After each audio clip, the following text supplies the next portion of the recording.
Hello, hello. Hey, babe. Hi. Welcome to another episode of Melanated. Thought we'd be talking about things that affect the black community. I am Reggie O.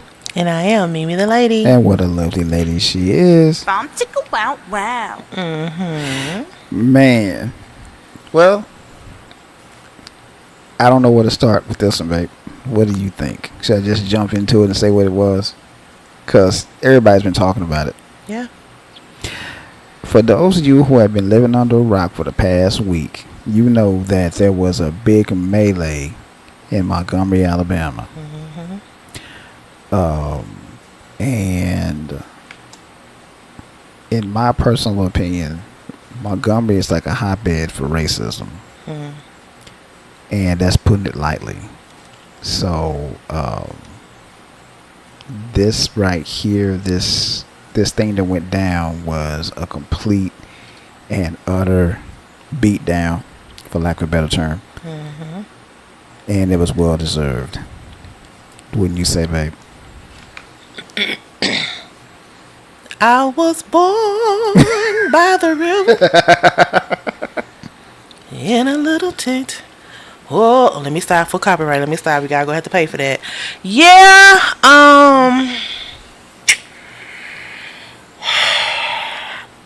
I sat in utter shock with my mouth open for about a good 10-15 minutes. Right. And then afterwards, I got this sense of Pride, like my son just scored his first touchdown or something. Right. And then I started shaking my head in agreement like, yes. Yeah. When I saw the chair, I said, yes, do it again. Get that one over there. Yes, there you go. The chair warrior. And then it just got like, I can't believe this. I cannot believe this. You know what? It was, yeah. I'm just going to be honest with you, man. When I first saw it,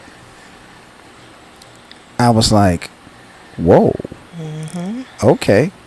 Because I'll get deeper into it, but I will say this. Last week, my wife and I did a show called The State of Black America.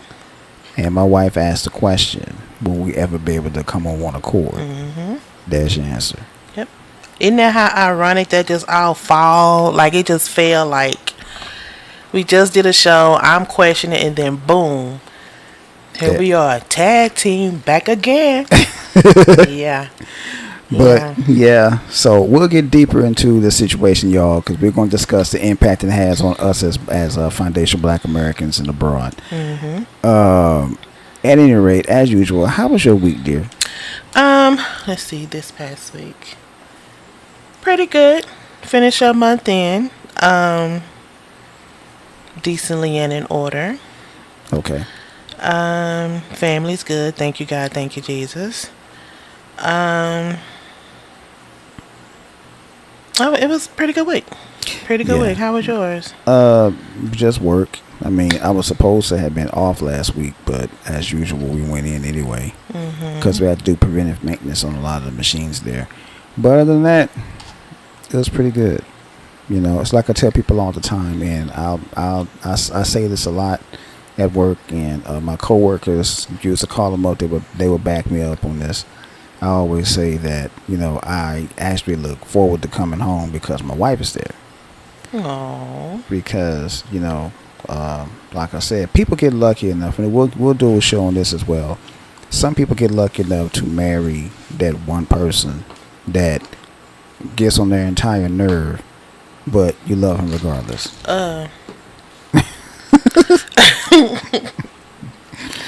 Entire nerves, like just like not a piece or a quarter or the whole nerve, huh? I'm joking, of course. No, really, I'm joking, of course. See, America, that's what I go through. This what I deal with. Whatever. Anyway, only thing she does is gets her butt grabbed. He grab on me. He say I get on his nerve. What next? Anyway. What next, America? Anyway, y'all know I love this woman, so I ain't gonna even hide that. I'll be the first to tell anybody that. But anyway. Tell it to the Himalayas. Whatever. What's today's date? Anyway. Okay. And I ditto that sentiment. Yeah, I know I get on my wife's nerves. I'll be the first to tell anybody that. I know I do. So, you know. So. but I love her. I wouldn't trade her for the world. Anyway, let's get this music cracking.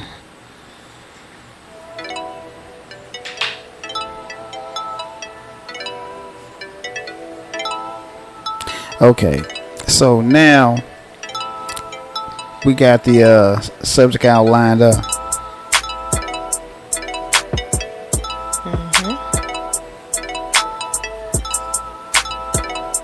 Hold on. The music don't sound right. Oh, there you go. That's better. Don't want it too loud. There we go. Okay, anyway.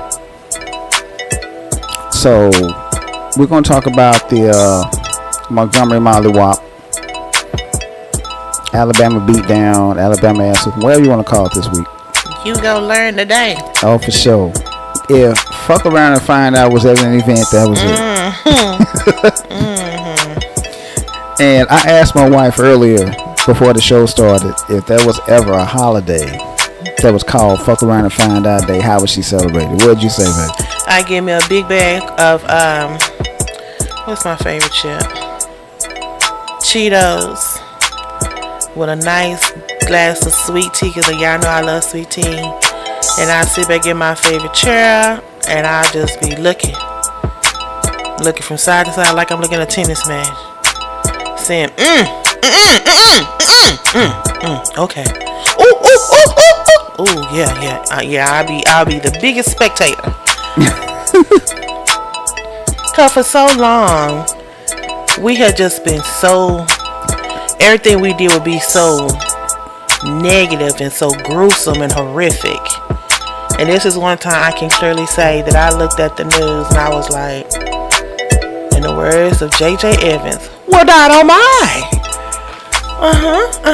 But, you know, some people have issues with that and some people don't. But we'll talk about it later. Oh, yeah. We already know who got issues with it, but, you know. It's some of us, too.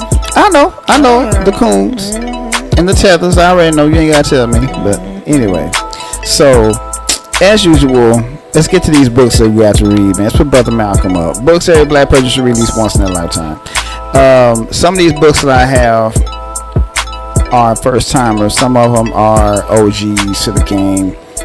One of them is one of my favorite books by one of my favorite people, H. Rap Brown, called Die Nigga Die.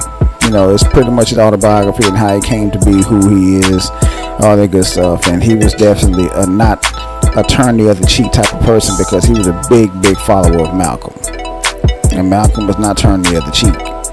Malcolm was like, as long as you don't put your hands on me, we good. But obviously the white folks in Montgomery, Alabama didn't learn that lesson, huh, babe? So, anyway, they fucked around and found out, but we'll get deep into that. Okay, next book is Blood in My Eye by George Jackson. Same premise, except he wasn't really a revolutionary. He was part of the Black Guerrilla family. For those of you who don't know who that is, that's kind of like a revolutionary group that was all about kicking your ass if you get in their face. But check that book out. Bobby Seale from the famous Black Panthers wrote a book called Seize the Time. He talked about the Black Panther Party and his partner in crime, for lack of a better term, Huey P. Newton. And speaking of Huey P. Newton also has a book out called Revolutionary Suicide. Check that book out. It talks about his life. And last but not least, the Minister of Education, Mr. Eldridge Cleaver, had a book out called Soul on Ice. Probably the most popular of all the Black Panther books, because I think, if I made no mistake, it won like a Pulitzer Prize or something like that. So, you know, but he wrote that when he was behind bars. And that's all I got, babe. What you got for the bold word? Well, more or less, this bold word is dedicated to Spelman College. Oh, let me put it up. Oh, Spelman. Yes. Spelman. Yeah. You know what? I'm just going to be honest with y'all. You know, my wife looks like she could have went to Spelman. It was one of my choices. I'm not going to lie. It was one of my choices. But like I said, I graduated early, so I went to school at, I think, 16. And I'm like, my mom was like, no, that's too far. You're too young, blah, blah, blah. But that was one of my choices. Okay. Yeah.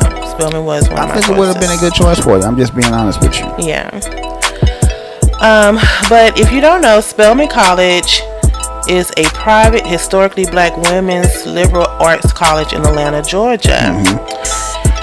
It is dedicated to the intellectual, creative, ethical, and leadership development of women. The reason why I chose Spelman College, because today's Black History fact is this is the first African American nursing school that was open at Spelman College this day in history. Wow, that's a cool fact. I didn't know that. Yes, sir, and I didn't know that either. I'm thinking, wow, that is unbelievable.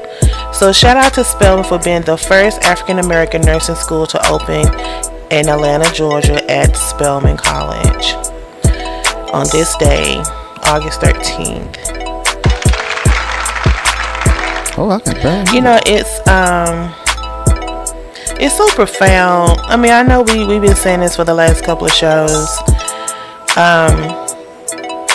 We gotta teach our own. We gotta teach our own, because like I said, I didn't even know this. Of course, I did my research with Spelman. Yes, I knew that it was a historically college for black women, but I guess since I wasn't going in that avenue of academia, I was going more like for business administration. Maybe I just didn't look into it to know that the first nursing school was started there. That's amazing. But it kind of answered the question too, when you go to your recruiters in high school and you told them what you thought you wanted to be. They're like, no, why don't you try going to nursing?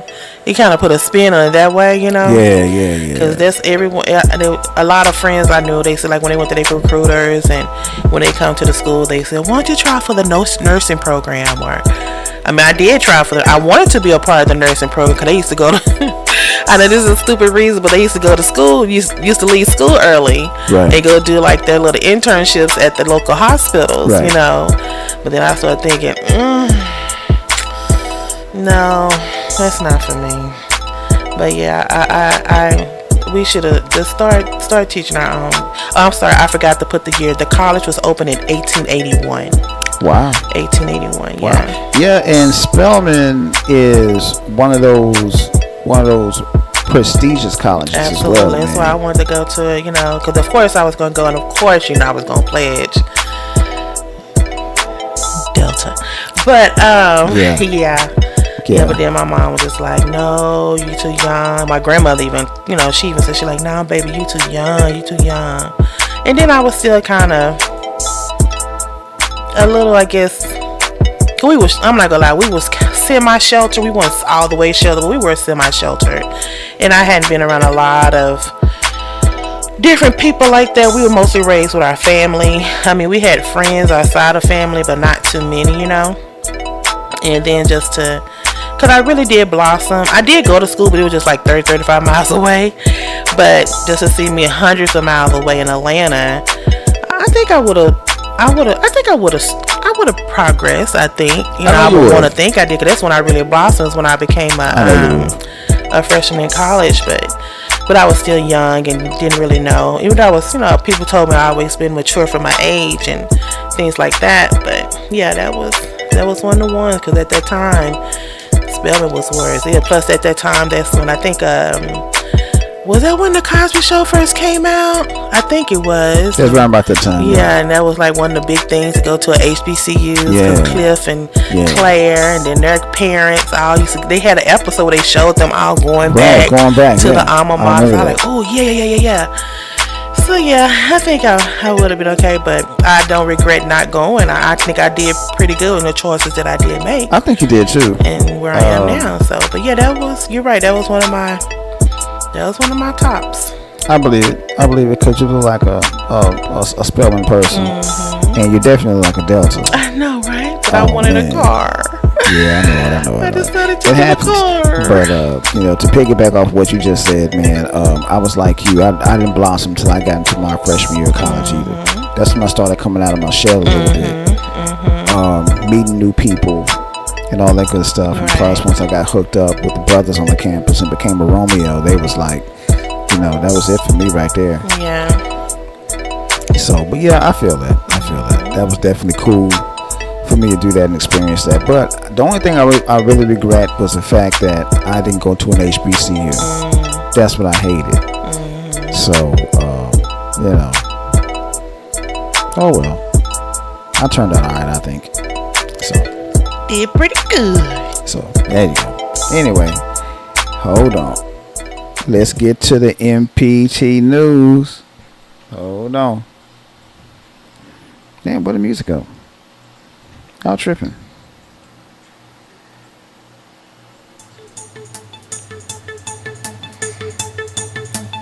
And now it's time for the latest and the greatest MPP news. Oh yeah. Thank you, Conrad. And now, in the latest news of our beautiful, beautiful country, I'm going to start with an old story that we did a couple of podcasts ago about the Burger King employee who had worked 27 years and had never taken off, always showed up, and the only thing they gave him was like a bag full of gum and pencils and pens Man, and I would notepads and Burger King coupons. And I would have been so pissed. But I'm proud to say now, as of August 12th, there has been a donation raised to the sum of $400,000. And he proclaimed that is truly a dream for him. I just pray that he gets all of it, because to be on a job for 27 years, never late, showed up every day, that's an accomplishment. That says a lot. Because like I was just talking to my friend the other day, like I was headed toward retirement. I thought I was going to head toward early retirement, but because you don't see a lot of people return off of jobs these days. No, you don't. You really don't. Especially with this economy. Exactly. So for him to be on a job for 27 years and someone along the line found the oomph to start a fund for him to show that is true dedication, I applaud wholeheartedly. Oh yeah. Let me clap him up some more, man, because that was an amazing feat. I mean, because you get, again, like you said, man, for somebody to even retire from that job, and that right there is an accomplishment all its own. Because Absolutely. most people don't even stay in fast food jobs that long. It was so funny, like when it first happened, he was holding up pictures of the stuff they gave him. They gave him packs of Lifesavers. It looked like they just walked into a 7-Eleven and just got everything that was sitting up there by the cash register, and just put it in a gift bag. Right. That's pretty much what they did. That's pretty much what they did right there. Well, some of these jobs will show you, like I said, Pete, all the time, you want to be hard, you want to show your dedication to your job, you want to be thankful, you want to be the best co-worker you can be, but let something happen to you, you are replaced in 3.5 seconds. Oh, quicker than that. They're not going to retire your job title, they're not going to retire your chair, it's going to be fulfilled and filled with some other cold-blooded person. Oh, no doubt about it. They are going to fill your spot within a matter of seconds. It don't matter. So shout out to this young man. This is so good that he will, like I said, I hope his name is Kevin Ford. I hope he's able, because sometimes when they bringing them out like that, they got to do the tax, title, and license. Yeah. And now that $400,000, he'll probably get like 5. Yep. So hopefully he'll get all of it to show him that he is truly appreciated, and that is truly a hefty tenure for any job. I agree with you on that one, man. Burger King, man, shout it's out crazy. To that, man, because I can tell you right now, my fast food career lasted all of 6 months. Yeah, mine was 3. Not quite 3. Yeah, I didn't last long in fast food. Me either, man. I know I didn't. My thing. It was 6 months. I was done after that. So because I figured this is not for me. Not knocking it. I mean, not at all. No. I mean, I'm not knocking it at all. Yeah. If that's what you want to do with your life, man, hey, knock yourself out. I'm not knocking it. I would never knock anybody's hustle. Right. But it is what it is. So the next story, we always stay close to home. We have stories in the news. So this time we're here in the good old state of Texas. A Texas school district officials wants to remove displays of inclusivity from schools after student reportedly, quote unquote, traumatized by a poster of children of different races holding hands. I am so traumatized by this story. I read the story. I guess I'm not reading with an understanding, because from my understanding, it was a first grader. What? Are you student serious? Who reportedly felt some type of way because she saw a poster of people of different colors holding hand, and also saw a pride poster hanging up in the classroom, and they feel like that is a dignet of symbols of her personal ideologies. Now, if I'm not mistaken, I haven't been a child in a while, Right. but a first grade is about what, Six or seven, about 6 years old. Do you 5 or know 6. what an ideology is at that age? Now, we do have some Now, brainiacs out here. there's some smart children out there. But do they really know what an ideology is? Is that something that you are learnt? And I meant learnt at home. I agree with you on that. Not taught. That's exactly it. Learnt That's at exactly it. That's exactly it. Because at that age, I'm sorry, I'm not knocking that child. I don't know what that child is. I don't know what the child is studying. I don't know their child's brain patterns or what they're programmed to think or say. But from what I'm seeing, that's something that the child was actually taught. That's what I'm thinking. Because like at that age, you're just not learning what the world is all about. You barely learning your ABC. Well, Thank no, you. should have them down. You should at least know them by now. You learning probably like how to dissect a sentence. Yeah. So if you're learning how to dissect a sentence, do you really know what an ideology is? No, you probably can't even spell it. Not at that age. And of course, I have to give the city this was in. This was in good old Conroe. That's 45 going on 45 going toward Houston. Like I said, I'm just appalled that a first grader was able to come to her parent, and then other parents got together, and they went to the school board to discuss this matter. Honestly, I don't understand. Okay. I don't understand. and So then- you're looking at a poster of a white girl, black girl, Indian girl, Asian girl, whatever, holding hands, and you just feel Some type of way about traumatized. it, yeah. You feel why are they holding hands? What's wrong with them holding hands? So that's what I'm thinking. That's when a parent should step in I agree. and explain to them what's going on. Don't do the negative, whatever you think that should be. Right. But just tell them there are 5 little girls holding hands. Yeah. Or 5 little girls and boys holding hands. Right. Neglect the color. Yeah. It's just that they're holding hands. Well, see, here's the thing about it. You know this to be true yourself. Racism is a behavior that is That's taught. what I said, learnt. Yeah. It's learnt. It's a taught behavior. We all know this. We're all somewhat intelligent people here. Okay? Well, my wife is intelligent. I know I am. So, it is what it is. But I say for the listening audience, especially for the trolls, you're somewhat intelligent. Thank you. The thing of it is, man, racism and hatred and all that other stuff is something that is learned. It's taught. You're taught to hate niggas. You're taught to hate Jews. You're taught to hate Asians. You're taught to hate that. You're taught to hate that. Now, us as black people, some of us are taught to hate white people, but for the most part, all of us develop that prejudice against white people from life experience. Something we've experienced, like you said, something we've seen, heard, or experienced. Exactly, exactly. So it's a little bit different for us. For the most part, black people are lean more towards hatred and prejudice because of life experience, history. Right? And history. There you go. That's another one. I left his history out, but you're absolutely right. You're absolutely right. Some of the comments that was made pretty much put it into perspective. I'm going to read a couple. People online aren't feeling for the story that the child is behind this effort, but rather the student's parents. Another one said, I'm guessing a racist parent saw a poster in the kid's classroom and forced his kid to change classrooms. And a third one said, if a child is traumatized by seeing people of different colors holding hands, they need removing from the adults that instill that fear. What? Oh, they need removing from the adults that instill that fear. It is not fair to the child to be made that fearful of other people. I wholeheartedly agree. I agree with you on that one. Yeah. Yeah. That's just a sick story. It's like it's just getting ridiculous. I said these kids, they are already there now, but some of these kids going to be so messed up when they get adults, it's going to be... I agree. You can't breathe. You can't walk by each other. You can't talk to one another. They could be like, oh my God, she's black. She's talking to me. It's already there now.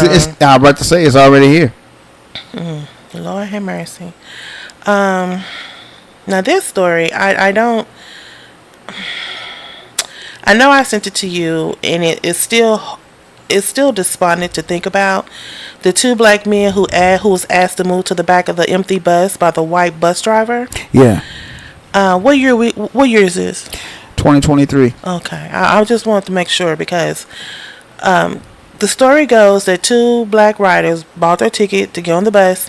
No one was on the bus, but the driver asked them to go to the back of the bus to take their seats. What? When they refused, he told them that he was going to call the police on them. What year is this? 2023. Okay. Well, I could say this. Let me say this real quick. I didn't mean to Let me cut you give the off young there. man name. They're Jarvis Greenhill and Xavier Davis. Let me say this, babe. When you brought this to my attention, this story right here, I called you up. What are my exact words? I wish. Go ahead and say it. I think it's I wish a nigga or something. I wish a motherfucker would. Yeah, motherfucker would. Yeah. Of course, I had my reservation about this story because for my lack of ignorance, and then there used to be a show that came on called Fargo. This is in Fargo, North Dakota. Are you serious? I didn't know no black people was up there. I'm just gonna be honest. You know what? I'm just gonna be honest with you. So, but yeah, this happened in Fargo, North Dakota. Fargo, North Dakota. But that's my ignorance to think that there was. Well, obviously there are black people here, and obviously they're still treated like 1960, 1959, whatever it is. Yeah. They still in the Jim Crow era.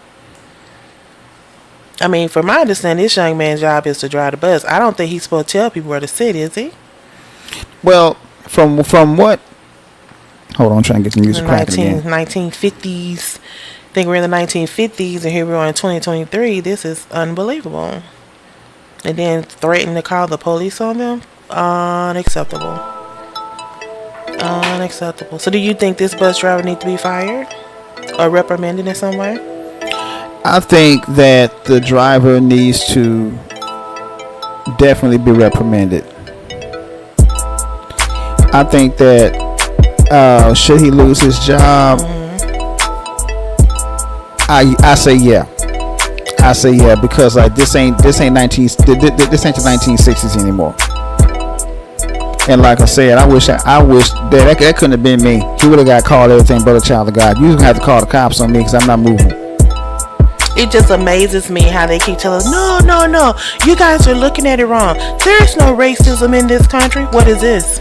This is blatant racism. What are you talking about? And then I kind of had my reservations for his friend, because the guy who spoke up was, trying to defend him and his friend, but his friend ended up going to the back of the bus, sitting down. I wouldn't. And then told his friend, "Come on, just sit down." I don't think I would have been friends with him anymore. You know what I'm saying? I think I would have said, "Here I am trying to fight for both of you, and you just going to conform to the masses?" Yeah. No, we're not taking this bus. There you go. Just get off the bus. There you go. Just get off the bus. What? That's what I would have done. I would just get off the bus, because I'm not gonna sit to the back of the damn bus and ain't nobody in there. Even if it was somebody coming up on the bus, I wouldn't sit to the back of the bus. Damn that! I'm gonna sit wherever the hell I want to sit. I paid for the ticket. Can you imagine walking on the bus and there's nobody on there? He's talking about, hey, come on, guys, let's go to the back of the bus. Why? There's nobody. That's the first thing I'm gonna say. Why? And him, yeah. Well, why I gotta go to the back of the bus? Ain't nobody here. Right. Well, here's another story. Quote unquote, they haven't done anything. An outraged grandmother confronts Walgreens employee who threatened to call cops on black boys shopping in the store. She's claiming racially profiling them. First of all, the young men were 11 and 12 years old. The young boys came and told their grandmother that the store lady told them to get out. They don't need to shop here, so they came back in with their grandmothers, and the grandmother said, "My grandson came in here to purchase something, and what did you say to him?" The manager responded, "I said he can come and purchase it right here with me, or he can leave, because I've had a bunch of kids come in and steal." So you don't think that's racial profiling? That's exactly what that is. These young boys, you just looking at they were young men, black young men, and you just assume they came in there to steal. Ma'am, that's racial profiling. Yeah, that's exactly what that is. You're just going to automatically assume that's going to happen. It just astounds me how when they quote unquote get caught, they be like, no, that's not what I meant. It's just that we previously had issues before. But you're still lumping those kids in something that happened before them. Yeah. You don't know what their motive. They came around to simply buy some snacks. Yeah. And you just lump them into a category with some other people that they don't even have any association with. Yeah. It's crazy. Yeah, that's racial profiling. But their grandmama got in there. Hello. Got up in there, came up in there. What else you got, baby? I don't know. It's just this world. You know what? I don't know. You know what, babe? I mean, I can tell people this right here a little bit. My wife and I, we love going out to eat because we enjoy each other's company. We like to go to certain restaurants. We like to just sit down, and sometimes after we finish eating, we'll sit there for about an hour, hour and a half, 2 hours, just sitting there talking. And we have yet to get kicked out of the restaurant. And my problem with this whole story is this right here. Granted, you've had some issues with people stealing. I understand that part. But why are you trying to say that they're going to steal by telling them they can't come in that store, or whatever she said to them? No, she done seen other little boys around that look and that age group to come there before, so she's thinking, okay, they must be part of the quote unquote posse. Yeah, and that's what she did. Well, that's not fair to those little boys. Exactly. And if I was their grandmother or mother, I would have done the same thing. Yeah, I would have got out that car, and she would have to explain to me what happened. Exactly. Well, here's another story, kind of, and segueing from that story. A Lansing police say handcuffing 12-year-old black boy taking out the trash was unfortunate misunderstanding after they mistook him for a car thief. He's taking out the trash. Where is he in the car taking out the trash? A child as a car thief. A child. Again, taking 12 years old. Taking out the trash. Taking out the trash. He's not driving a car. He was handcuffed and detained because they thought he was a car thief. And it was so many police cars came up and surrounded this young man. You can tell he looked young in the face. He don't look like a grown person at all. Now, I know there are some young people out here who's driving, but a car thief? Okay.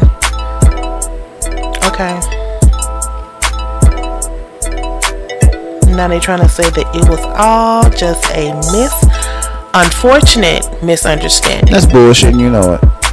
Unfortunate for who, though? Exactly. It's definitely unfortunate for this young man because he's traumatized for the rest of his natural born life. And then to hear his, kind of like the story we did last week, hearing the father asking him, "What is going on?" You know, can you imagine the self-control that the dad had to take to keep his composure for not lunging at those police officers? I can't say that I wouldn't have. I'm just being honest with you. You couldn't give me a justifiable answer as to why y'all done handcuffed my child, and he just simply took out the trash. Oh no, that'd be a problem. His life has changed forever. Big time. His perception of police. I mean, they keep telling us police are here to protect and serve, Okay, I understand These kids gonna have so many weird perception of cops in the world. It's gonna be crazy. I feel sorry for that.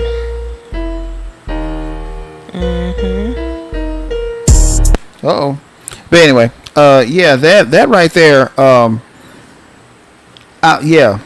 I would have felt some type of way about that. That was just all kinds of wrong. Yeah, and then here's a little story for just like when this young man get a little older. Here's another little story. Appeals court vacates black man's 10-year sentence after white judge said he quote unquote looks like a criminal. Now they tell us what we look like. First we all look alike, and now we looking like criminals. First we all look alike, then we all are criminals from our culture and our past, and now they tell us what a criminal look like. Okay. So I already know this young man was black. Oh yeah. And of course this happened. This happened in Michigan. Judge is white. Oh yeah. Yeah. Okay. Looking like how. So because he looked like a criminal. Okay, so here's my question. What does a criminal look like? Exactly. Obviously, this young man here, which I really don't see a picture of him, so I'm assuming he's black, of course. Probably about 5'9", 5'11". Probably got dreads or braids. I'm going to ask. I'm going to put this out there. Me and you both know this. The biggest criminals wear suits and ties. Am I lying? And melanin is a whole lot lighter than ours. Oh, no doubt about it. You already know. I saw this one girl. She was going up against I think he was like a senator or something, and he was trying to say that black men and black people have the worst criminal history. And then she started breaking it down, talking about no, out of 4 million people, 1 million of those people were black people was ones who committed crime. 3 million was other races, but majority of it was white people. Hello. And this was a white girl saying this. Come on now. So I was like, y'all just assume something, but it's not always like that. Well, see, here's the thing about it, and we talked about this on previous podcasts. You know good and well that black crime gets overreported. Okay. And like I said, when one person do something, they lump us all together. Exactly. It's all of us doing it. All of us doing it. All of us doing it. And not only that, like I said, it gets overly reported because the Pookie shoots Ray down the street. It's going to be on every single news channel. Right. And the first thing they're going to start saying is, when is the black on black crime going to stop? Right. And I've already said this on several occasions, and I got the stats to back this up. Black people kill black people, white people kill white people, Indians kill Indians, and the list goes on and on and on. So people need to get off of the whole we got to do better black on black crime bullshit, because like it's only like a small percentage of black people that do that shit anyway. Right. A very small percentage. So I mean, you know, and when I hear people like this dumbass judge talking about you look like a criminal, my question to him is, what does a criminal look like? That'd be my question. Well, of course he's going to give you his perception. Of course. He's not going to say what's across the board. I mean, anybody can be a criminal. I mean, that's my whole point. Anybody can be a criminal. Hell, they accuse Jesus of being a criminal. I just want to say that. I said, look at Jesus. And just like, I mean, they made this big deal this week. I mean, I'm trying to segue off of this, but they made a big deal this week about Jamie Foxx. You hear what Jamie Foxx said? You know, they kill him the way he looking, the way he did for this world. You don't think they'd do something like that to me? Come on. And Jesus walked around with a robe on and sandals and did all kind of good work. Right. You hear nothing negative that he did, but they still killed him. Yep. So yeah, you're right. Moving on. Moving right along. Now this story here, I'm not quite sure how to take this. Of course, it happened in Texas, not too far up the street from us in Mesquite, Texas. What happened? A black teacher, elementary school teacher, loses job after complaining on Twitter that her sister was dating a white man. So she tweeted, "I enjoy being a racist." What? Now, when I first met you, you know, we getting to know each other and we're talking about our families and everything, I was telling you that I had family members who consider themselves to be racist. Right. And you told me there's no way black people can be racist. Right. So here this woman is on a national platform. Yeah. As a teacher, explaining that white people can be racist, she can be a black racist. Well, now, my thought process on this is, you're a teacher. Right. What happened to all things? Everything don't need to be told. Keep some things to yourself. Let me say this. I got 2 points to make. Point number 1. Whenever I said that black people can't be racist, I meant that because the way I explained it to you, and you agreed with me, racism is a power dynamic. Black people don't have any say so if a white person wants to move into an exclusively black neighborhood. They're going to move in anyway. Ain't nothing we can do about it. Right. We don't have that kind of power. So that's why I say that black people can't be racist. That's number 1. Right. Number 2, she put that on social media, and with her being a school teacher, she's in the public eye to a certain extent. So everything that she puts on social media is going to be out there for everybody to see. So that was stupid. Well, in my understanding, I'm glad that, you know, she exposed herself. I'm glad her students won't be subjected to her biasness. Right. In my opinion, she should have kept that dumb opinion to herself. I agree with you on that one. Cause that was about the dumbest ass. That was stupid on so many levels. She could have said, "You think anybody gonna hire you as a teacher with that kind of ideology?" Now that's ideology I can think about. You know, and nobody gonna hire you with that kind of rhetoric in your mindset. Of course not. Cause they gonna be wondering, what are you teaching your children? Right. Well, good luck to you, sister. But she did come back and retort that she did not lose her job. She kept her job. But then I read another story that said, no, she did lose her job. Well, somebody lying. She lost her job. So I think she was just trying to play part and act like she didn't lose her job, and she did. I just, like I said, this 15 minutes of fame on these social media outlets, it's getting out of hand. Something y'all just don't need to put out there. Yeah, I know you want to show your world, but why? She should have kept that to herself. Yeah, that was. I mean, even if she doesn't like white people, which I can understand that. I mean, you know, I don't. You know, I'm not gonna say that I don't like white people. I just don't trust their asses. A black racist girl. That doesn't make any sense whatsoever. I mean, you know, that makes no sense whatsoever. But you know, it is what it is. You know what would be what is it, oxymoron? What? If she said that she's a black racist and she taught history. Wouldn't that be an oxymoron? Man, baby, do your history homework, and you didn't get it all. Oh. Because it really doesn't say what what she taught, but they just said she was a school teacher. Moving on. Right. Now this story right here is so weird. Quote unquote, I like to see them fired. Shocking video shows police beating and arresting innocent black men holding a baby in an Applebee's restaurant in Wisconsin. Now the story goes that there was a hit and run accident, and the people that did the hit and run took our run into an Applebee's. And then the people that were standing around said that the people ran into the Applebee's, so they went into the Applebee's, talked to the manager, right, and they saw a man sitting there with a baby. So they surrounded him, trying to arrest him, but he wouldn't put the baby down. They were more concerned about the baby because they were so close to a table. And then you can hear somebody shouting out, get the baby. And then one of the officers said, I'm not doing shit. But come to find out that the person who was involved in the hit and run accident was hiding in the bathroom. So that was them. And then, eventually they did, get the baby by his arms, and they were struggling to arrest him and put the handcuffs on him and everything like that. But my thing is, the manager got fired. Why did the manager get fired? They fired her after she'd been there for 12 years because they said she allowed the video to be recorded and shared online by her employees. She can do it. I said, you know what? There's no way. I'll go to EEOC and get my lawsuit. How am I supposed to go around to every employee and tell them not to record? Here I am trying to help the police put out this fire that's happening in the restaurant. Right. Because it was like 4 or 5 police officers trying to get one man. Mm-hmm. So, the other people that was in there eating probably like, what's going on? And here she is trying to die down that fire, and she's supposed to be going, don't record. No, man. You don't have any control of what another person does. That's number one. And number two, if they want to record and post it out there, they're gonna do it. If you're not doing anything wrong, so what you got to worry about? Mm-hmm. If you're doing your job, what do you have to worry about? That's my question. That's crazy. I agree. But I think she lost her job unjustifiable. I agree. That right there was completely unnecessary. 100%. Moving on. Moving right along. We're going to talk about your best friend right now.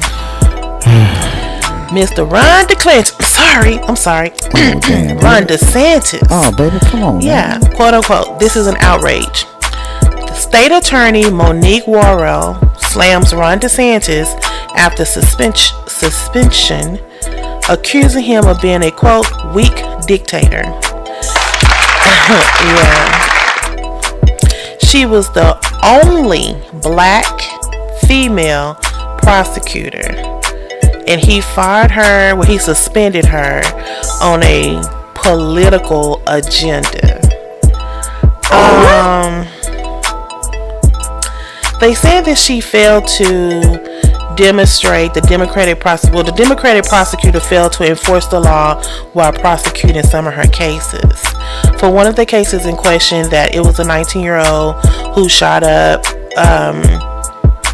he shot a 9-year-old, a TV reporter, a 38-year-old woman. The 38-year-old woman died, but she said that she gave him leniency, which let him get out of jail on a technicality. Okay. But she said that technicality all happened before she took over his case. Wow. So why would DeSantis put her on suspicions, more or less, to me, as just like firing her? Mm-hmm. Okay. Again, here he is messing with the blacks. Of course he is, man. Yeah. That man got a problem. That dude, he got a hard on for black people, don't he? Mm-hmm.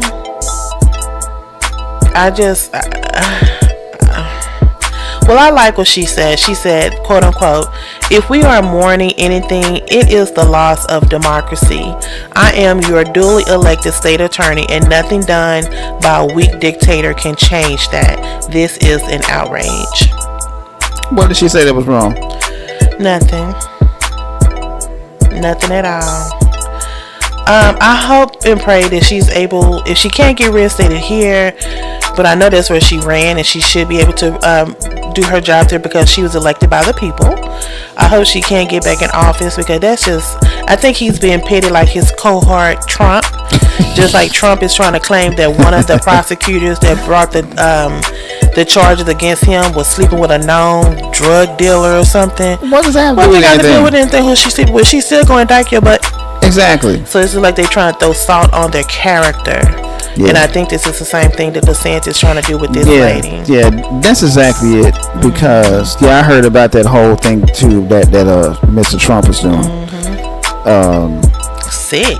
I mean, who cares if somebody's sleeping with a drug dealer? I don't care. You slept with a prostitute, so Say that again, honey. Oh, did I say it out loud? So okay, well, yeah, you slept with a prostitute. I just it's like whatever they do is not bad, but she struck with a drug dealer. And you slept with a prostitute. So right. Yeah. Now this story has got me a little despondent because it just shows you the two of the different worlds that we live in. Okay. A judge in Minnesota sentenced a 72-year-old black woman to 6 months after a jury found her guilty of assaulting a white coworker. Now this lady says she's been on her job since 1972, and most of the time she was the only black person who worked there, and she's been in nursing all her life. And then one time she had a difficult situation with a white coworker who pretty much was calling her out a name without calling her name, talking bad to her, making her feel some type of way. And so this young lady was trying to defend herself. And now she struck the coworker because the coworker tried to, assault her first. But she ended up going to jail for 6 months. So they do have a fine out trying to get that reversed because that's not right. She's 72. She was trying to defend herself, but I can't believe she had a jury and a jury convicted her of assault. That's crazy. You know 72 years old. You know what? She's 72 years old. Her problem was striking a white woman. That's what I said too. That's what it said because even though she lost her nursing job and she's struggling to pay the $50,000 in restitution. I hate that this happened to her, but this all boils down to she hit a white woman. That's what it all boils down to. This is the result of it. Yeah. That's it. She hit a white woman.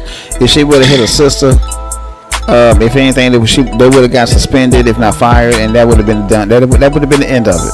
It wouldn't be that big of a deal. They would not have arrested her. Because I've seen office fights between two black women, and they either got fired or suspended, one of the two. But you hit a white woman, oh man, God forbid. I'm gonna read some of the story. This is what they're calling the accusation. Okay. Okay.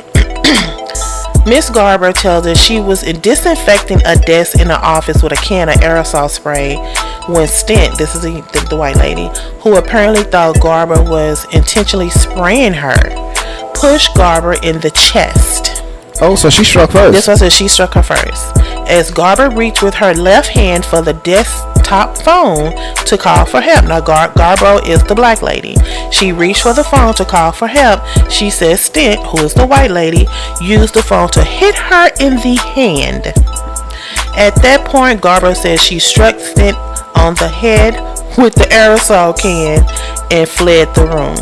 She said, I left because I was scared. They had just killed George Floyd, and I did not want to be confrontational or have an altercation with a white woman.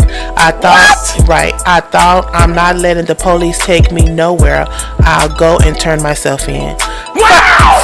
First of all. Oh, hold on.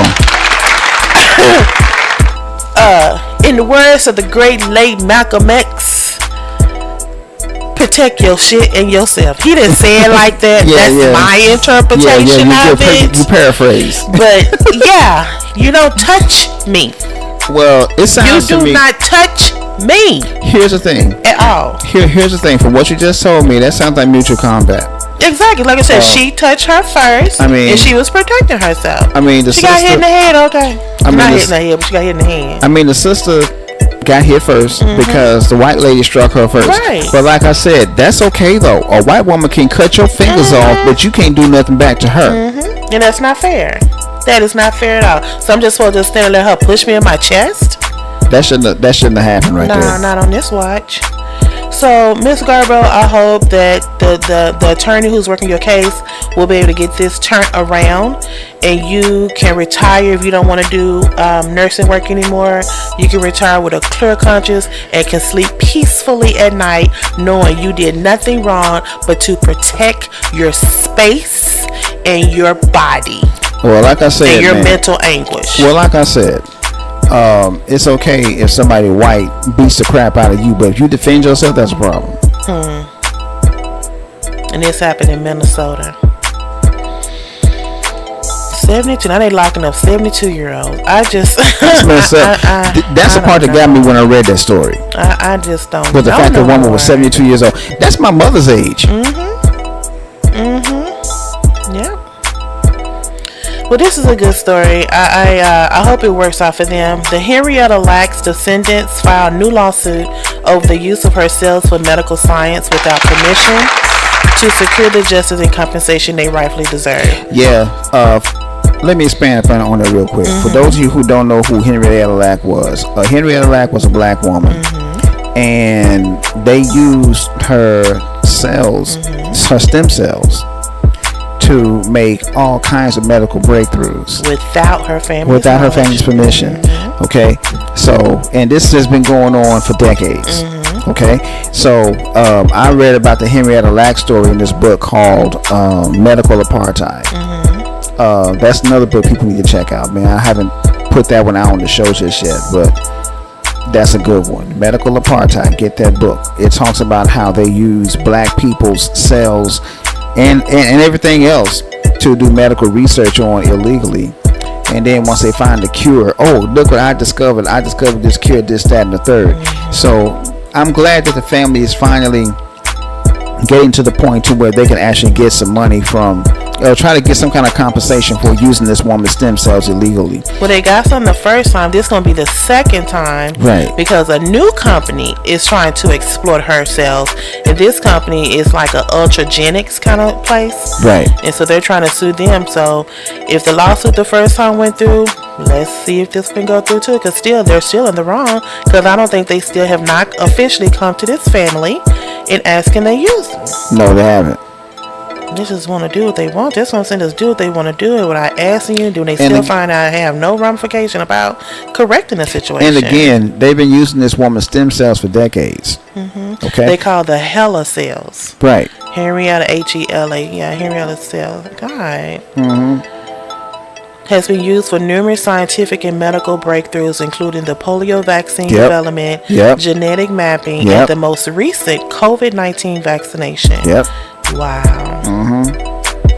Well, hopefully this family will get the justice that they get the first time, and if this is a form of reparation on my God. No, they would call that form of reparations if they got it. That's what I'm saying. And that's not fair. That's a whole different thing. But they're getting something for it. They're getting something for it. They're not letting I somebody take advantage of their family member. I agree. But I wouldn't call it reparations. But yeah, that's compensation. That's what I would call it. Compensation. Not reparations, but compensation.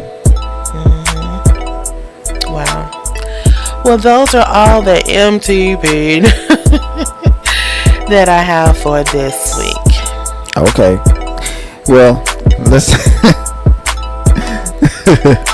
And in the words of the great Charlemagne the God, now on to the donkey of the day. This Alabama riverfront ass-whooping. Hold on, let me put the picture back up. Wrong one. Like I said at the beginning of the show, it took me out. My news alerts were just blowing up. Just I'm like, what is going on? What's going on? And then I seen so many different angles of the altercation. It had to be something different. It just couldn't be because these people got mad that this man moved the boat. And let's correct something here. I found out that he just wasn't a security guard. He was a co-captain. Yeah. He's a captain. Right, on one of the riverboats. On one of the riverboats. Yeah.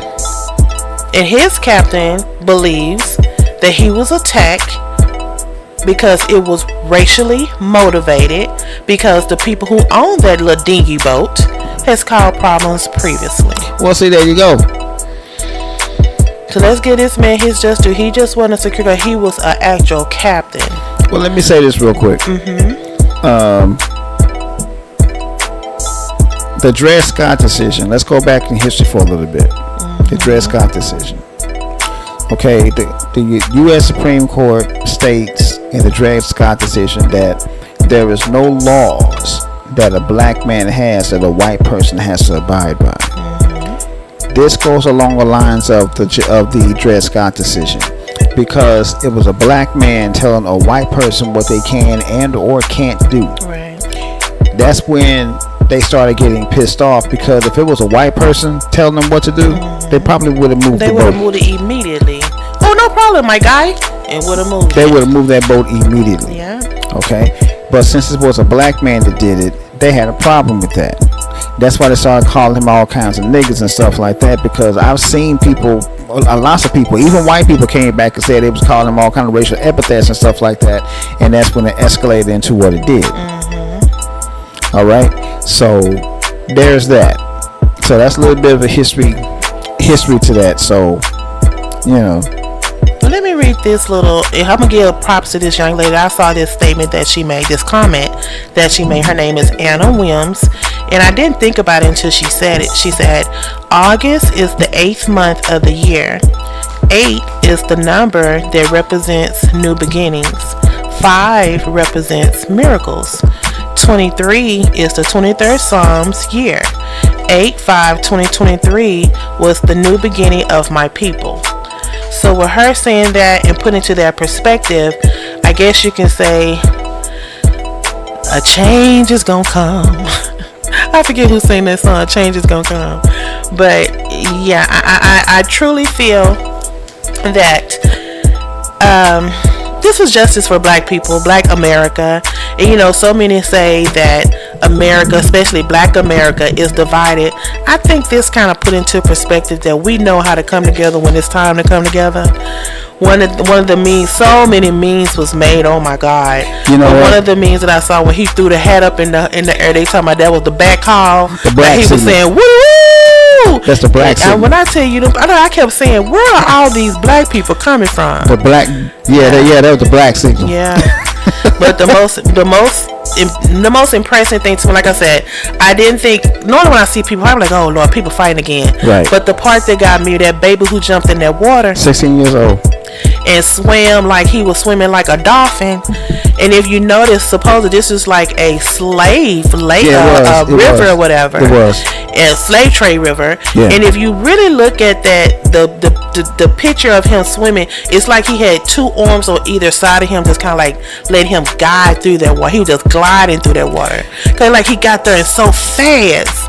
And then to get there, kind of shake the water out and pick that man up and body slam him. I do not justify violence. Let me say that. But to me, this wasn't violence. To me, they were protecting this older man. I think this man, they said between 60 and 65 years old. First of all, he's a grandfather. Yeah.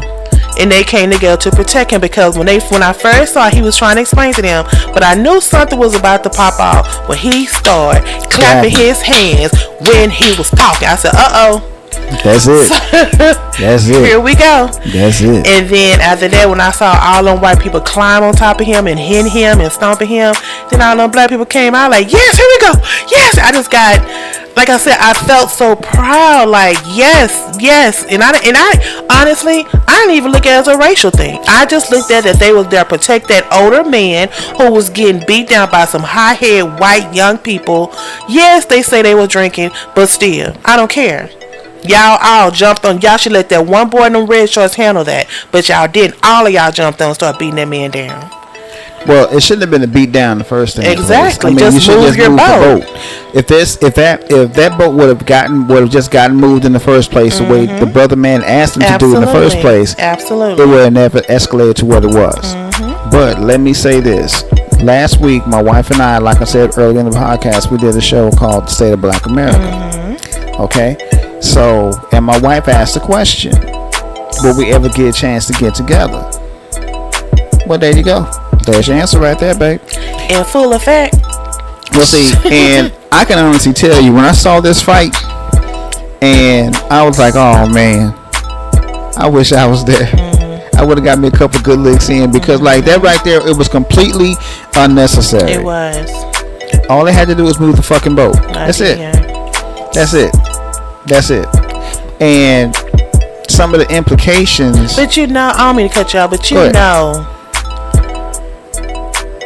I mean, yeah, they was giving him 2 for 1 about moving the boat.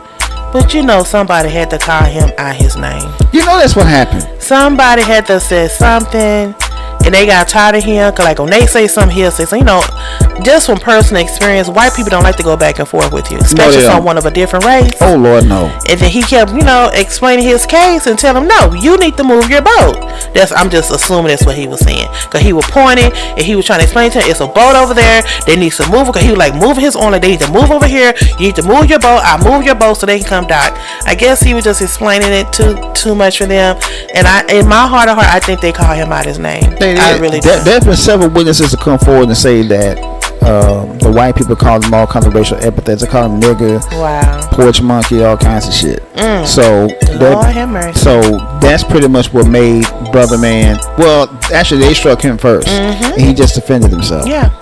Like I said, the one he really got into was the one that was in those reddish color shorts. Yeah. It should have been a one-on-one. And he was handling his own. He was handling when he put that hand on that boy's neck, I said, oh yeah, there we go. Because he started pushing him into that little shed thing. Right. And then couldn't find out it was another little white boy there who worked on the dock. They started fighting him. So they fighting their own. You know what I'm saying? Right. But then he was handling his own, and all the rest started jumping out. So that's when I kept saying, it's not a fair fight. It's not a fair fight. And then those black people started popping up like they was Wakanda. They were popping up from everywhere. Then like above, you can see people just running in the background. They was coming down. People came from Brother Man's rescue. Yes, they did. Now, this is something that Malcolm said decades ago. He said we need to put aside our petty differences and come together on one accord because we all have a common enemy. This is a prime example of what Malcolm was talking about. Because all those people came from all walks of life, all different age groups, all different sexual orientations to help that one man defend himself. Right. Okay? Now, that's beautiful. I love that. That's the main thing I love about this whole situation, is that it showed that we can come together. And once we get to that point and we can let that spread, we'll be all right. Oh, yeah. Like I said before, we just stop having that crab in the barrel mentality. Right. And know that we're all reaching for the greater goal. Yeah. We can be so successful. Like I said, we can have our own tosses again. Several of them. Yeah. Throughout this country, we no doubt. really can. I agree with successfully. you. Oh yeah. Without all the backbiting and gossiping and him and harming and all that. Yeah. I agree with you on that. Yeah, I hope this is the start of something good. But like I said, these memes. Oh man, I got a few of them. Hold on. I don't know. I didn't really get the good ones because most of them are scrolled from the internet. But yeah, I got some pretty good ones. And it's just amazing. Like I said, I'm not a big social media person. I'm not on Facebook or anything like that. But it's like y'all made these memes so fast. Them memes came out of nowhere, didn't they? T-shirts, tattoos, earrings. I'm like, you know what in the world? That's my favorite one right there. And then Walmart gonna have the fact to put their chairs on sale. Oh. I'm like, you know what? When I went to Walmart today, I saw those chairs on sale. I did. I saw them chairs on sale. And I saw this one lady. She said, "No, not the ones that you said. They changed the name, or they call the Ass-Whupin chairs." Yeah, I need to order 2 of those. Yeah, that's the title on them now. The title is Ass-Whupin chairs. I was like, they done gave it a new name for the chairs. Oh my god. I didn't know that part. I said, look at this meme. How did they? Now in the original scene, it's a whip in Jamie's hand. Yeah. You can still kind of see it a little bit, but how did they put that chair in there? But like he actually holding a chair. That is crazy. That's wild, ain't it? But the one that got me where I said, okay, now enough is enough. It's when they put it in Malcolm. The one in Malcolm standing in front of the window, because in the actual picture, Malcolm is holding a gun. Yeah, had I can understand that one.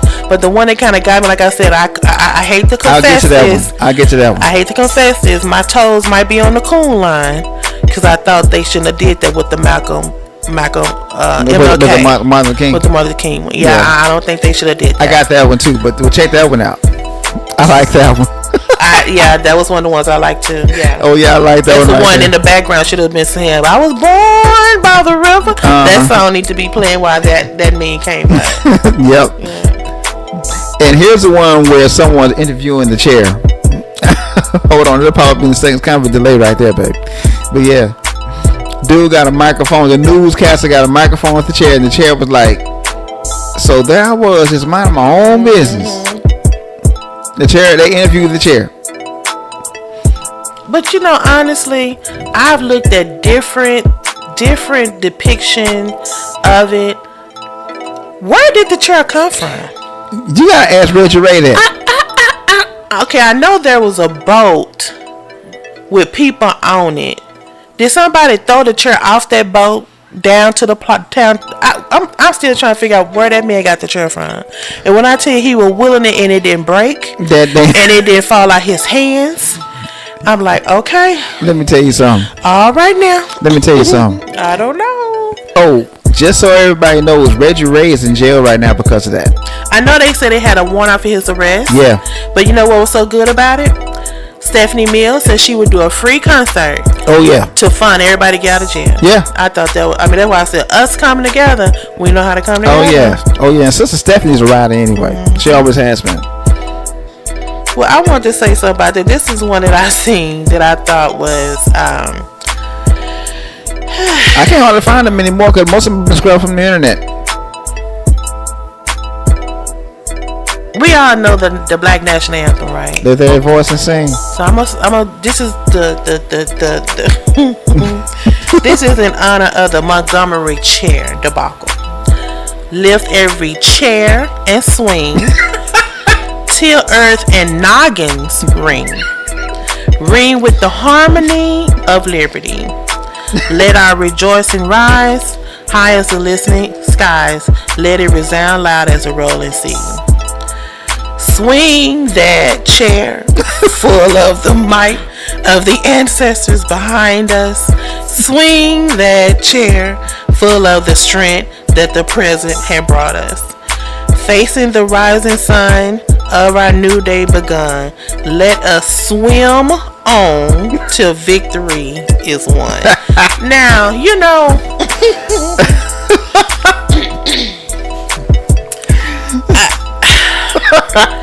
that was good. I don't know how y'all came up with this stuff. So we got so much talent in our culture.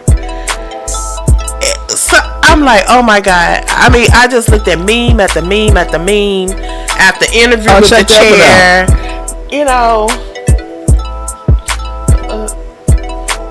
I mean, yes, exactly. To the point. What they say, period.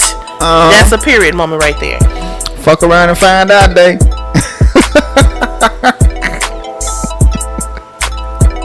August 5th, find out and fuck around. Yeah, can we take off for that day? Is that gonna be a national holiday? You know what? I'm thinking about starting to do that. God, that is just, I don't know. And I know, you and I was saying, I just hope positivity come out of this. But I did see one meme. I don't know if they meant it as a joke or whatever. They showing police officers holding chairs. Oh, I saw that one. So I saw that. I didn't really like that one. Well, police officers shouldn't try to intervene their behavior in anything that's going on right now at all. Yeah. Well, let's flip the switch for a while. Do you think this has anything to do with the Jason Aldean song? How he was talking about come to a small town, you go find out. Yeah. Try it in a small town. I think here's this deal, and I was going to discuss this later on in the show. With Donald Trump, that emboldened white supremacists to come out the closet. Yeah, because that night before, he was just in that state. Precisely. Giving a rally. Precisely. Yeah, and they probably was on a natural high. Oh yeah, it was on natural high because of that. That's number one. And number two, that song right there gave them the boldness to come out and say, you know, fuck you, nigga, I ain't gonna move my boat. So I think it did to a certain degree because, you know,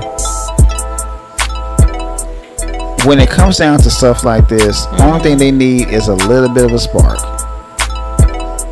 Is that all it take, really? That's all it takes, a little bit of a spark. Sad. That's it. So you finna walk around here with knots in your head, bruises on your body. Like that one man, his clogs was on his ankles. How you get your clogs beat off of you that they look like socks around your ankles? And like that one lady who got hit in the head, supposedly that was like the mayor's sister. The one who got hit in the chair, within the head of the chair, the red dress. Yeah. Now you probably gonna walk around probably with a concussion for years to come. You probably have to take a Tylenol every day just to think. So if you think it was worth it, kudos to you, my friend. Yep. But I don't think it will. You should just move your boat. But the one story that got me, now one of the guys that was there, he's a restaurant owner. And they said he pretty much done lost his business. Yeah. I love it. I mean, I hate that you're gonna, you know, your business gonna suffer, but you gotta, what they say, consequences results to certain actions. Well, this next meme, babe, I hope that Michael Jordan don't sue somebody. That one right there. I hope he don't sue somebody. How do y'all do this so fast? All the creativity is you know what? amazing. I really hope because Michael Jordan has a patent for this. You know, he owns a copyright for this. So I hope the guy that Michael Jordan doesn't sue the person that did this meme. I really do. Yeah, that's his motif, but it doesn't have nothing with Nike on it. You don't see the 23 or anything. Right, so maybe it doesn't. With him being a black man, he'll understand and just laugh it off and be like, okay, I get it. You know? Wow. And here's one you were talking about. It's popping up right now. Oh, man, it's crazy. I agree, man. See. But a lot of us are rejoicing. We're rejoicing over the called the Montgomery Brawl. Yeah, now see that's where my toes is on the coon line. Right. My baby, not all my toes. My baby toe is on the coon line. I'm like, they should not have put this in there. Because he stood wholeheartedly for justice. He was nonviolent. And nonviolence. He was nonviolent. Yeah. Not to say that the brawl was violent, but you know what I mean. You know what I mean? If anybody was looking at that with the sound down, you would think that was a hard out Crip versus blood fight. There was a Malcolm X quote. There's a Malcolm X quote about violence. Hold on, let me find that out. But it looked like he actually is holding a chair, though. That is crazy. That's the one that I just felt like, I'm not gonna laugh no more. I'm not laughing no more.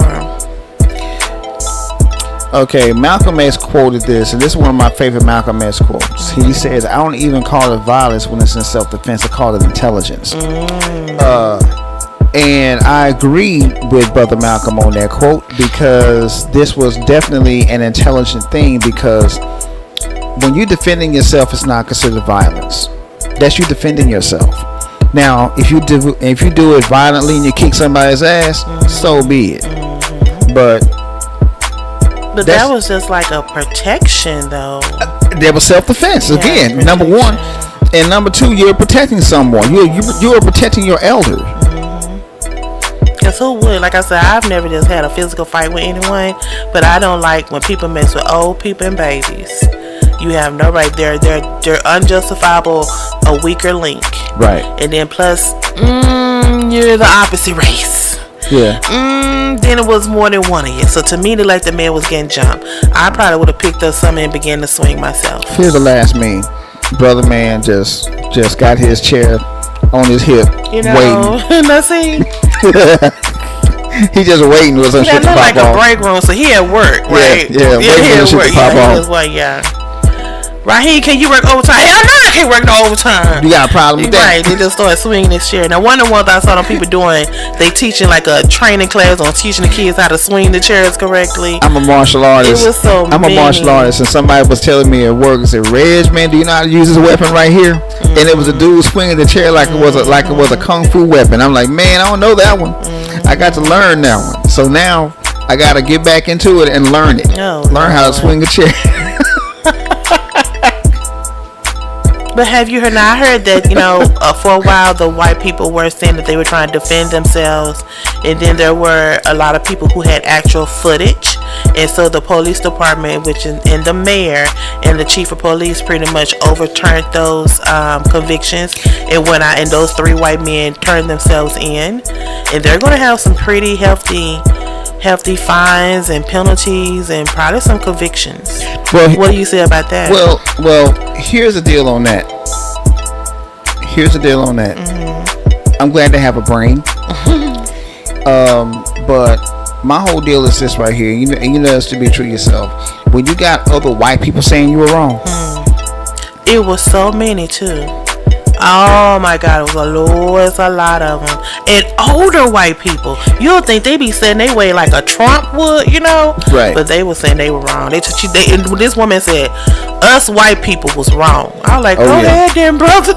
He said, us white people, we were wrong. It was people at work that was telling me that shit was wrong. Wow. White folks that was saying that was wrong. Wow.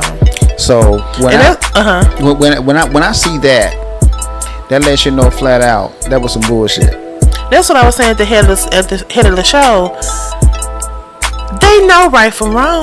Yeah. But we have been so bogged down with negativity when it comes to our culture. Anything that pops off, it's a problem. Right. Anything that pops off is going to jail, getting convicted. But to see this come along, I haven't heard. Now I heard that Reggie did. He was the last one who turned himself in. Right. But I haven't heard that any of them gonna get a conviction.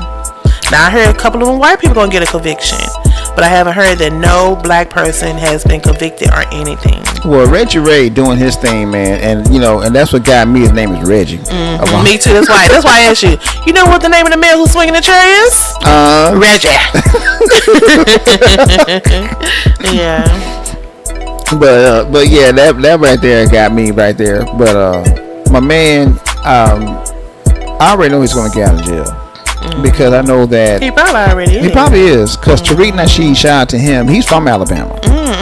So he said he's going to get the names of all the people that were involved in there. If they need to get out of jail, he got them. Oh, wow. Awesome. So, yeah, him, Jason Black, Professor Black Truth, they're all going to pitch in and say, hey, we're going to get the people out of jail because they don't need to go to jail anyway for defending themselves. That's right. So, I mean, anybody who say otherwise, you're just being foolish. Yeah. And like my grandma said, you've been a numbskull, because if you have eyes, you saw the whole debacle. That was straight self-defense. Thank you. That was straight self-defense. Yeah. That's exactly what that was. There was no ifs, ands, buts, or maybes about it. It was self-defense. He didn't start it, but damn sure finished it. His comrades did. Oh, no doubt about it, man. They finished it. I hate that he was swinging that chair on a woman, but did you see that woman kicking that black man? Oh my God! She was like kicking they the shit said, out every action result a reaction. That's a law of physics, right there. And I like when them black women say, "No, don't hit her with chair. We got." They commence to swing and kick on her. Them sisters came in. They said, "No, you ain't gotta hit it. We got you." And they took care of it too.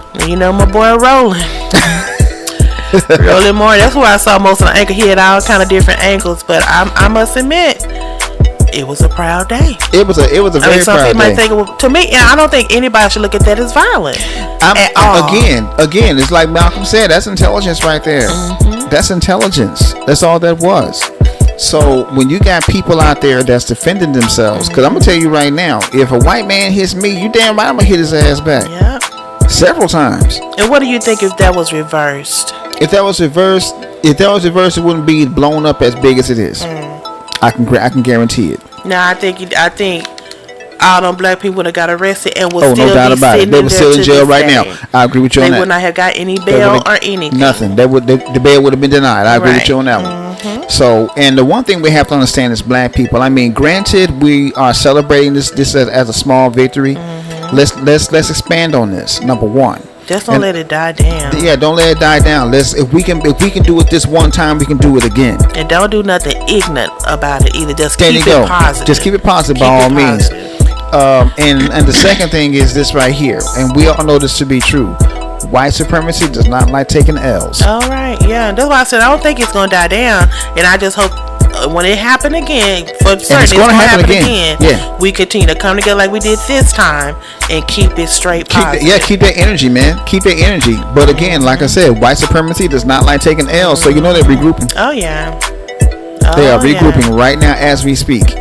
But what can they do? Cause y'all started that. We didn't do nothing. And like I said, y'all that white privilege kicked in, and that white privilege got kicked out. That's exactly it. They got kicked out. That white privilege got your ass kicked.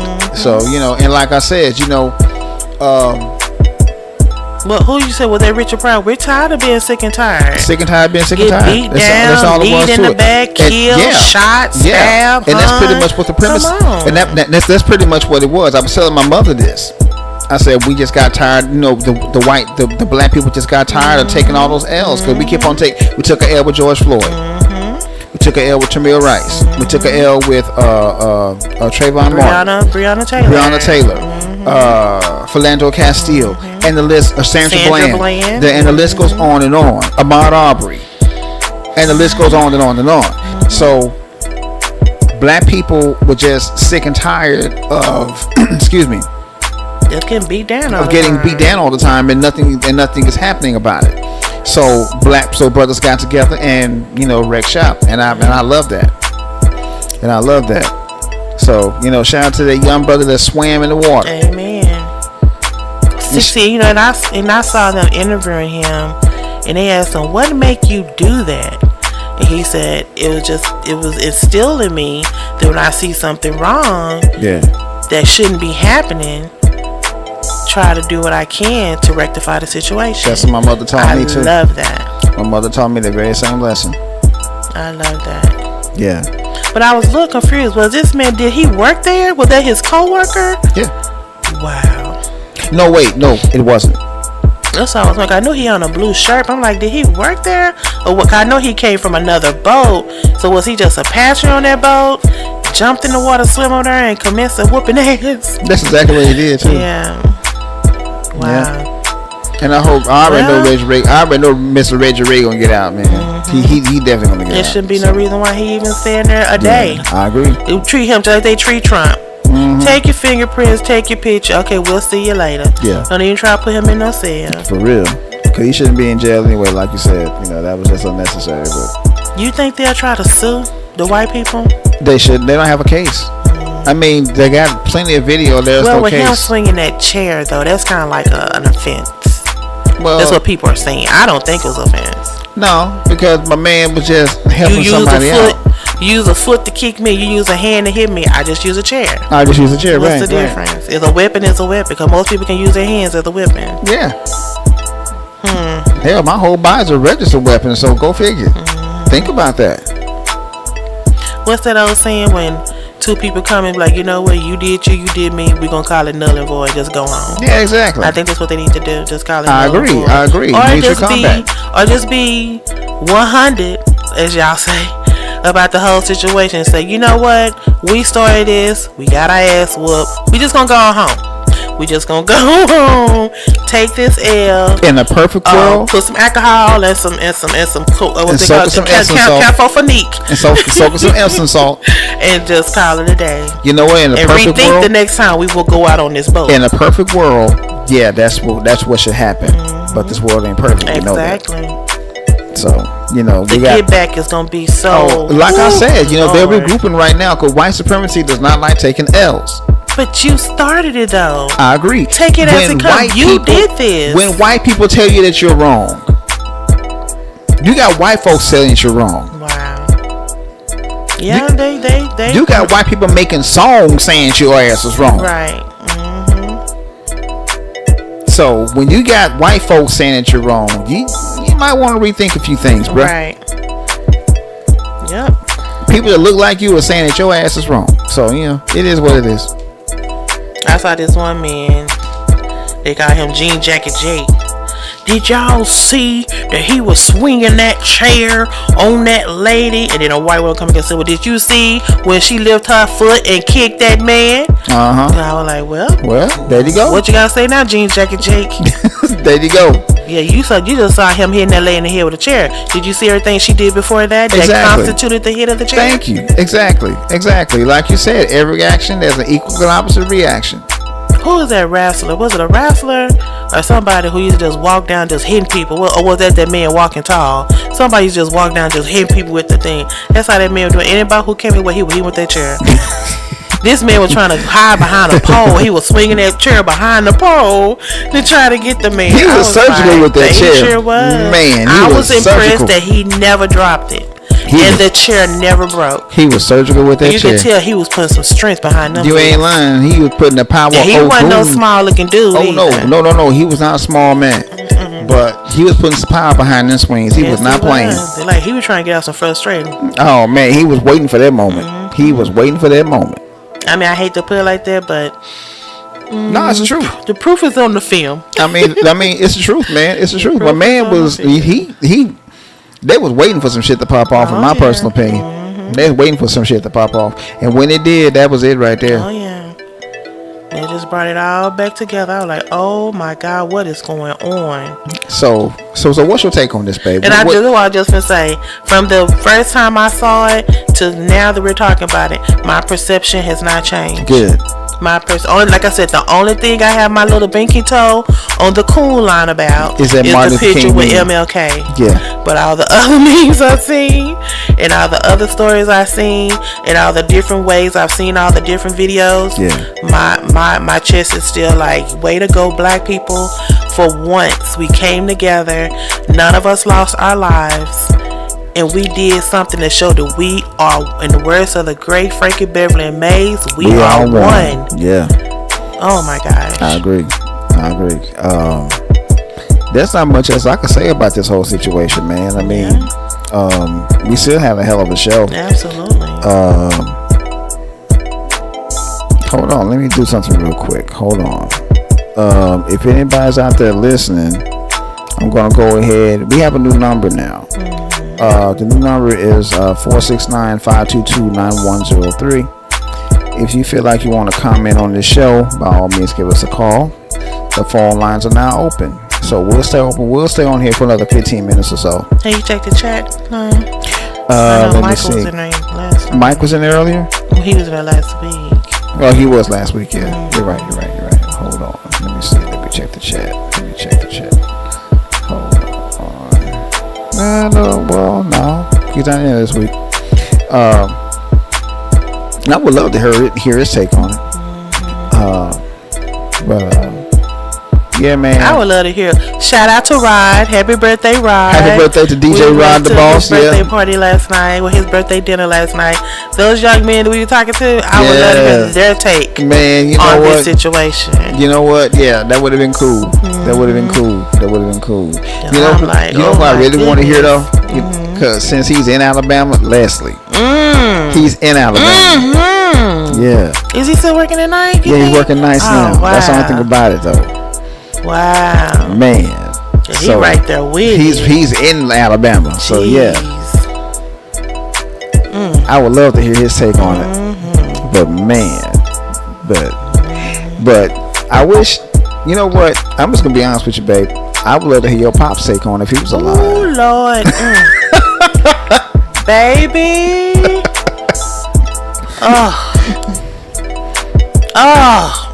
Now you got me thinking. Well, this week is going to be a difficult week because this is the anniversary of his homegoing. Oh, okay. It's bittersweet because it was August 17th, right, which is the day he passed away. It's also my niece's birthday. Right. But oh my God, now you got me thinking. Cause my dad didn't play. My dad didn't play. Whenever he saw something stupid, he'll let you know that's about the dumbest shit I've ever seen. What the fuck, baby? He was off. And I do mean off. Oh man. Yeah, I would love. Oh my God. Well, if he wasn't working tonight, I would definitely get my stepfather on him. Yeah. Oh yeah. Yeah, he's another one. Good Lord. Oh man. Yeah. But I can tell you right now, man. Cause I see some of the people, you know, the little TikTokers, and they be putting the camera in their grandparents' face. So what you think about this Alabama bra? Them white people got their ass whooping. That's what they needed. I mean, like without hesitation, they all said pretty much the same thing verbatim. They needed their ass whooped. That's all that was. And my grandmother would have said that very same thing. That's exactly what she would have said. Grandpa too. Yeah. Because, you know, Grandpa. Long time coming. Because they done been there and saw what it could have been. But back then, they was too scared to even lift a hand, let alone a chair. Like I said, Grandpa was almost in that Tulsa thing. He was there. He got out before it got really bad. Wow. So, he was there. So, yeah, he saw some shit. Well, like that old saying, we tired of being sick and tired. That's it, man. That's all I'll tell y'all this, good people, don't try. You can try if you want to. You know it's gonna be, I think I can do better, y'all. If you want to try what they say. Try at your own accord. Try if you want to. Or as they say, fuck around and find out. That's pretty much what you're gonna do. But yeah, man, this was just something that when I saw it, I said, we definitely gotta talk about that. Because there are some good things to come out of it. Like I said, you know, that unity thing that we were talking about earlier. Yeah, I mean, we know we can do it. And like I said, we need to let that energy just spread out into other things. You know. Granted, you know, you got some people out there that don't want to be a part of it, and that's cool. Right. Do you? You want to be a coon? Go around ahead, coon on. Bye and holler at you. That's right. Herschel Walker. You know, I really haven't heard. Like, did you hear anything that Candace said or Jesse Lee? Did they say anything about the bra? I really have not heard nothing. None of them has said. I haven't heard them say anything about it. I haven't heard them say anything about it. I did hear a few black people saying, you know, and of course they were immigrant tethers. They were saying that black people should have just walked off the docks and should have gotten involved. Yeah, they were saying stuff like that, and that's what got me. I wish I would have pulled some of this stuff up. But anyway, yeah, they were saying that black people should not have gotten involved in that melee because that was just wrong. Well, a black man was getting jumped. Yeah, they should just walked away. Yeah, that's what they were saying. So if that happened, then they don't want nobody to help protect them? If the shoe was on the other foot, you were getting your ass whooped by 4 or 5 different white people. They were kicking and punching and everything. Shit, I want somebody to help me. You just want me to be like, oh, Lord, there go Candace laying on the floor. Let me keep going. I want somebody to help me. I want somebody to help me. Shit, help me out. I mean, damn, I'm a martial artist. I can probably take about 3 or 4 of them, but that's my limit. That's about it. And like I said, he was handling his own. And then that other boy came in, kind of like pushed him in the side, and he ended up falling. Yeah, once they got him on the ground, that was it right there. That was it. But them black people came right on time. They came right on time, man. They came from everywhere, man, from land, air, and sea.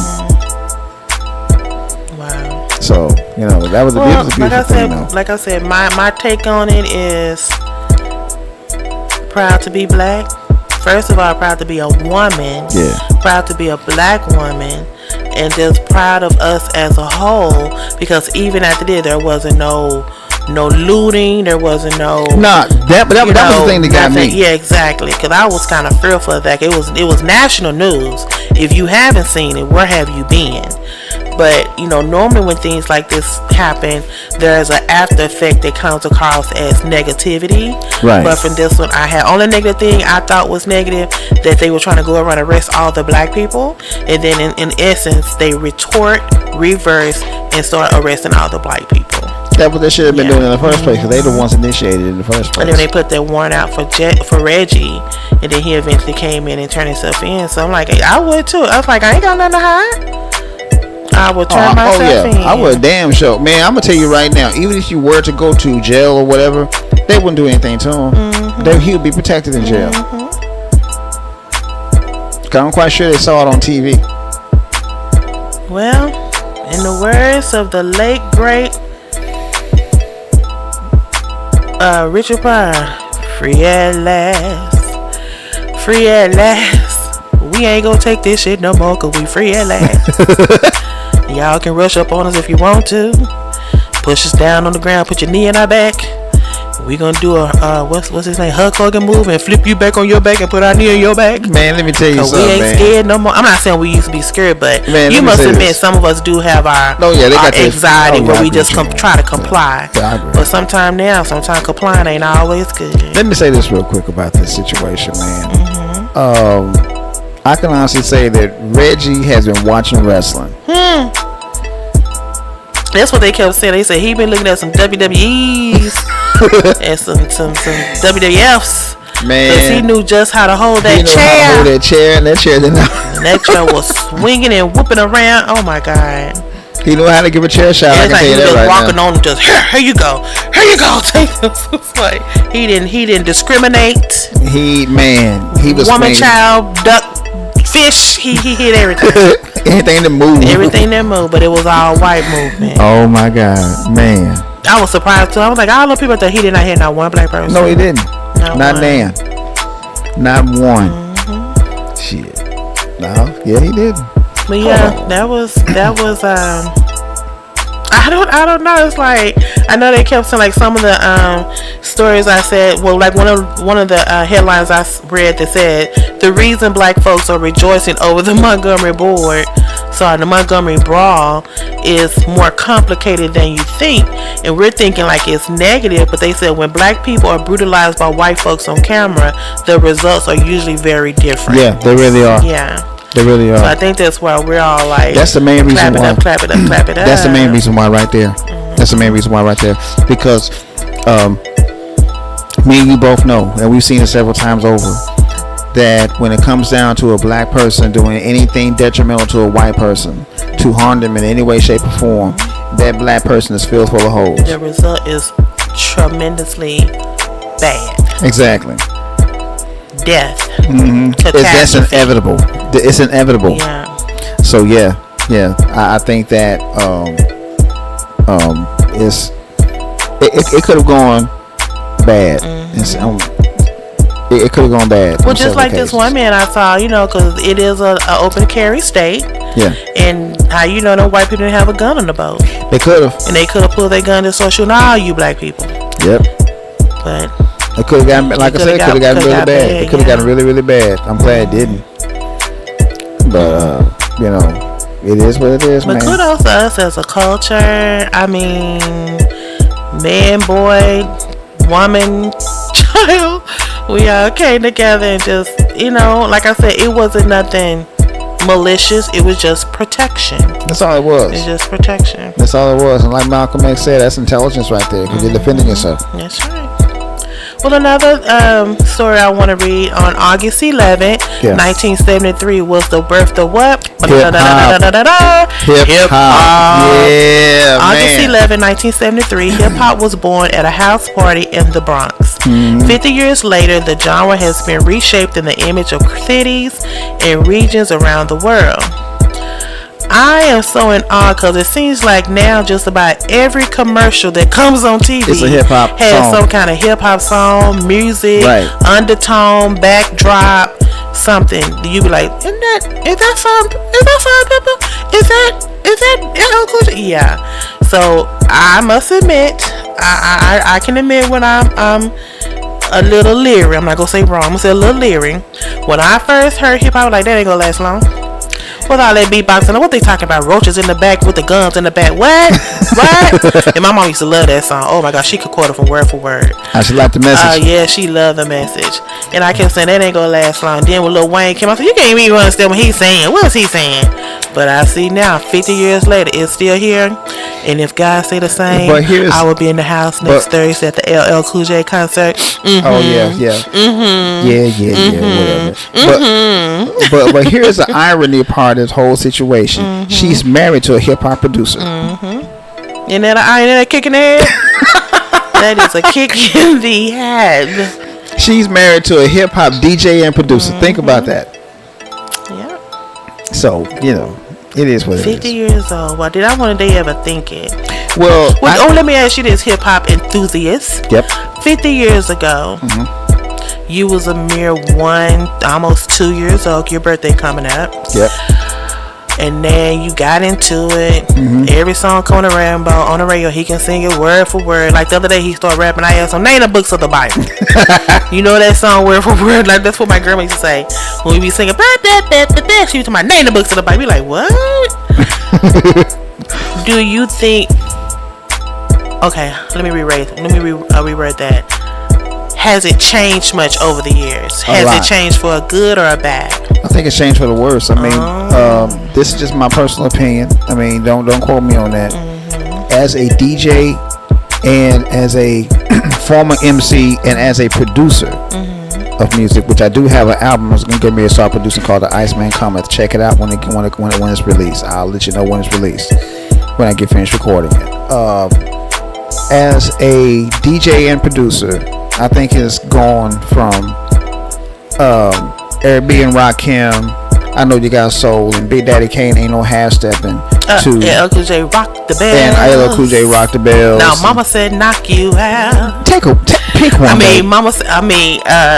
Going back to Cali, baby, don't give me started on L, honey. Anyway, I mean, it has gone from the lyricism of Eric B and Rakim, Big Daddy Kane, KRS-One, and LL Cool J for that matter. Absolutely. It has gone from the lyricism of those guys to the bullshit of talking about taking Molly's and Percocets. And let me ask you this, let me ask another way. I'm not gonna put nobody on blame. I'm just gonna say the longevity, like you said, Eric B, timeless. LL Cool J, unbelievable, still here going strong. Yeah. Your Lauryn Hills, your Public Enemies.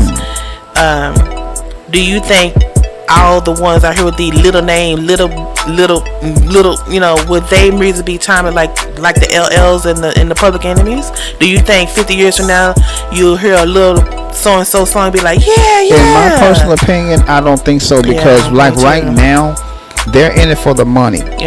Okay, one hit wonders. Right, they're in it for the money to make their quick buck. They don't have whole albums. Right, they don't have whole albums. They got a single, and that's it. Okay, because like back in the day, you know good and well, if you spend $10 on a tape, every song got to be hidden. What's that biggest say? Play my tape till my tape pop. Yeah. Okay, do you flip it on the B side? Yeah, flip on the B side, man. Because like I even take Biggie for instance. His song, that first album he came out with, Ready to Die, classic. The album after that, Life After Death, off the chain. Let's take another one, Tupac. I just would say, where would they be if they were still here? I think that Tupac had albums, had music galore, and I think that Biggie, if he was still, if I put it like this, if Biggie and Pac were still alive, you wouldn't even know who Lil Wayne was.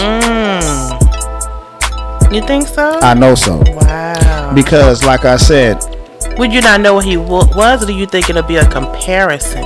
I don't think there'd be a comparison, because like Lil Wayne wouldn't be as big as he is right now. Okay? Because do you honestly think that Lil Wayne can hold a candle to Tupac? I mean,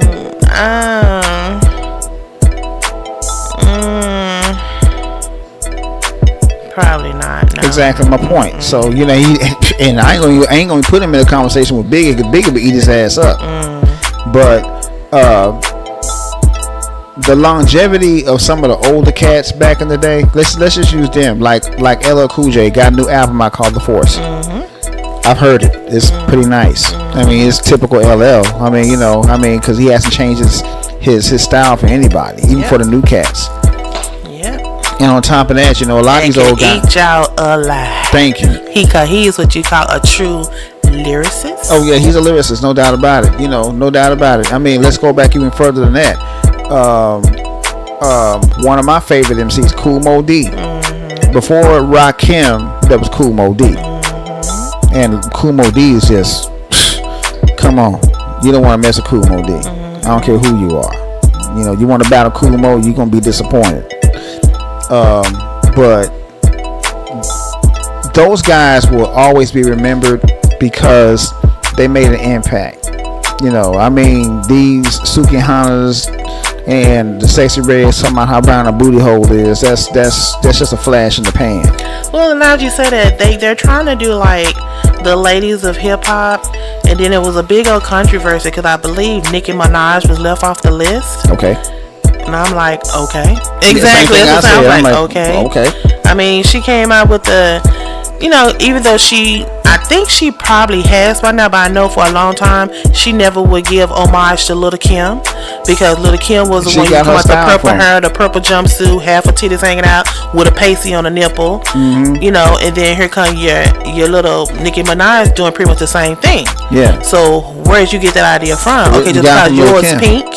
Yeah. Lil' Kim was the first one who did that. Yeah, she did that but first. If you really think about it, Grace Jones did that. Yeah, Grace Jones did it for any of them. You know what I'm saying? And so Lil' let's Kim just got keep it the from her. homage going down. You need to pay homage to Lil' Kim.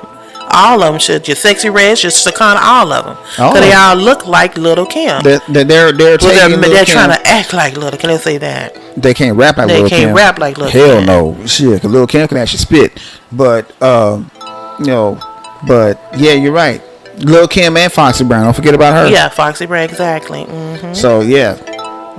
So, Nana. Mm-hmm. Oh, yeah. Yeah. Foxy Brown can spit. I mean, I give credit where credit's due. I like her. But yeah, man. Those, I mean, You're not gonna, I mean, they like I said,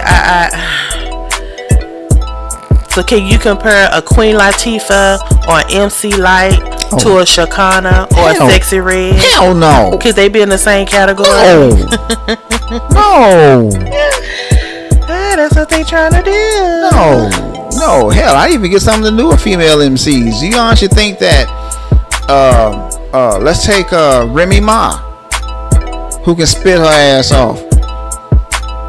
Or even Rhapsody. Okay. So Remy Ma versus my girl Megan. No, man, ain't no competition. What?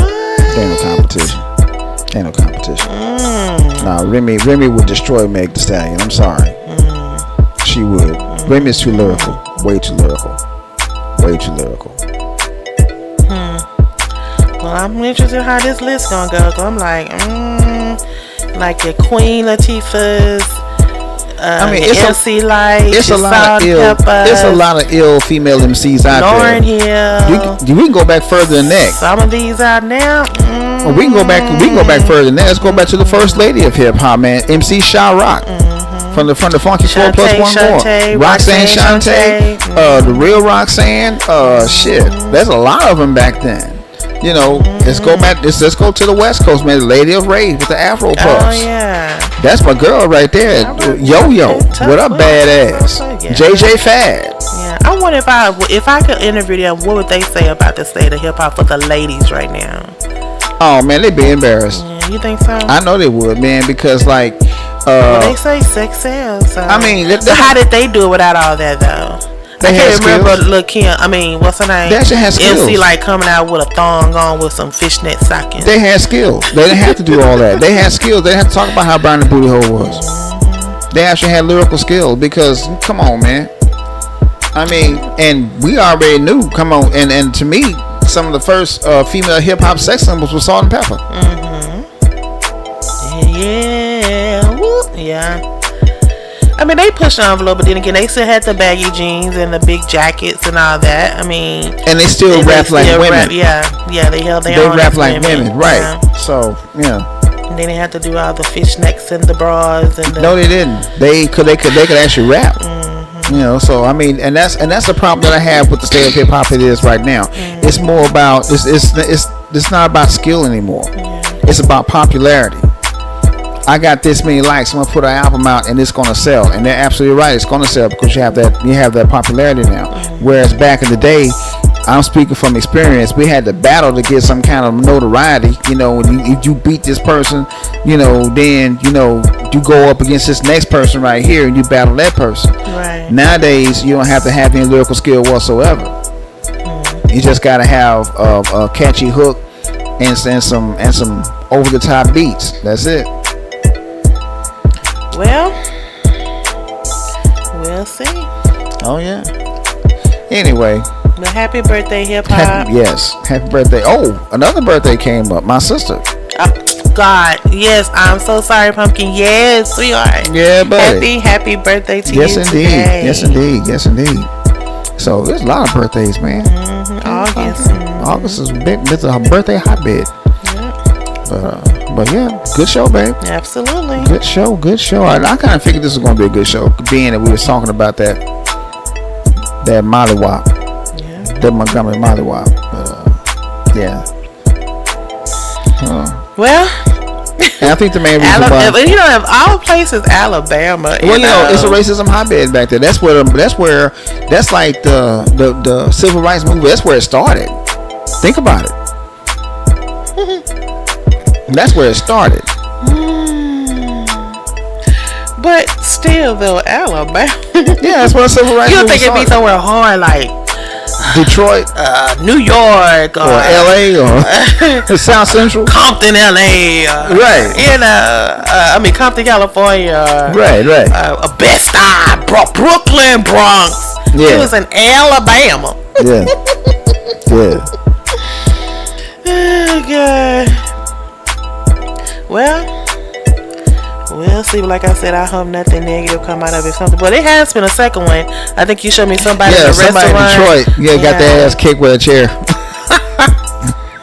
Dude called a black man the nigga, and well, that very same nigga kicked your ass with that chair. When y'all start walking around these big old knots on y'all head like that episode of Martin when he got hit by Tommy Hearns. Oh my God. And he talking about, Gina, I don't want to fight no more. I don't want to fight no more. Y'all walk around with knots in your heads and gotta take medicine every day because your headache have your brain done been caved in. You gonna learn. I agree with you on that. Like I used to say, like I said too, and I think I admitted last show. I used to say, don't worry about nobody calling you a nigga. Don't say rub your back. No, it's time to start doing some repercussions and what he said in the movie Life. It's gonna be some consequences and repercussions. Yep. Because y'all getting out of hand with it. That's my problem. It's just not men, it's women too. That's my problem. And then what's going on with all the spitting here lately? You know what? I'm gonna tell you something. Let me tell you something. I am not the kind of person that you need to spit on. Because that's the most degrading thing it is. To do to anyone. Yes, it is. To spit on them. My grands tell her, don't let nobody spit on you.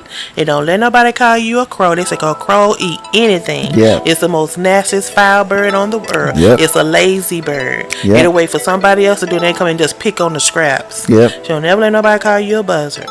Yep. That's and exactly then it. spit on you. Ugh. That's the worst thing you can do to anybody. That is so degrading. So you know how you gotta get deep down to get what they call a Louis or a Lucky, whatever that thing is.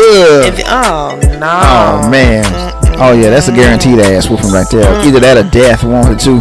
Now if you got some loose teeth in your mouth and you spit when you talk, I might can overlook that. But if you reach down and I hear that, I hear that sound.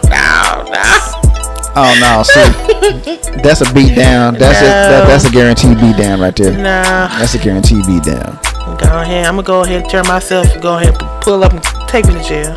Yeah, just take me to jail. Just have me a cell already set up, man. So I'll pick up anything I can. I'm trying to, like my grand say, lay they ass out. Oh yeah, of course. So you did not have to spit on me. You ain't that mad that you had to spit on me. Even if you were that mad, man, don't spit on me. Do not spit on me. Yeah, find something else to do, man. Because like that right there was completely uncalled for. Completely uncalled for.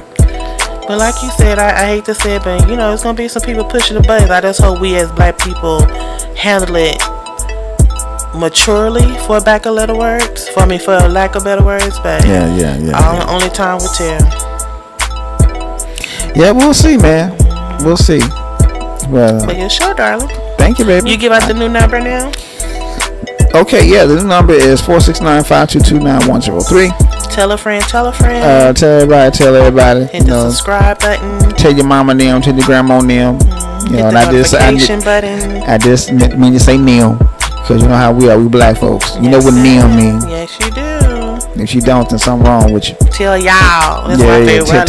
Y'all. I do. I love saying y'all. Tell y'all. There you go. There you got a new number. Well, as usual, y'all, I gotta go grab my wife's butt for a little while. So, Right. So, All right. But anyway, I'm Reggie. I am Mimi the Lady. And we out. Bye.